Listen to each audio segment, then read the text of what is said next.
Quelles ont été les grandes évolutions de la pédagogie à l'ENM?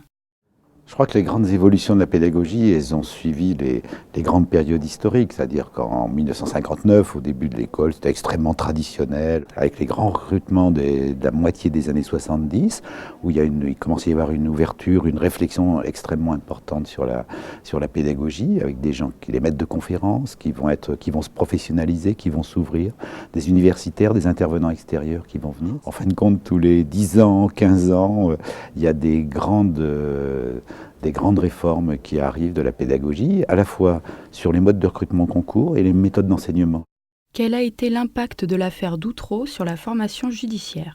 Je crois qu'il y a eu deux aspects. D'ailleurs, pour la magistrature elle-même, ça a été un énorme traumatisme aussi pour les magistrats. Cette remise en cause, les promotions après ont été très sensibilisées à l'erreur judiciaire. Et puis, effectivement, la réforme de 2008, qui est née directement de l'affaire Outreau.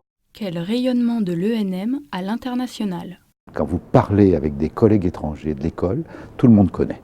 Tout le monde connaît l'école de la magistrature, parce que les magistrats de l'école sont très très demandés. Il y a eu à la fois ces stages à l'étranger des auditeurs de justice qui sont très importants, et puis le modèle de l'école, la coopération internationale. Et quand on regarde le classement du Conseil de l'Europe, de la CEPEJ, sur les points forts et les points faibles de la France, dans les points forts, il y a la formation des magistrats. Donc là-dessus, le rayonnement international de l'école, il est pour tout magistrat une évidence. Mais ça ne veut pas dire qu'il ne faut pas constamment l'améliorer. Voilà.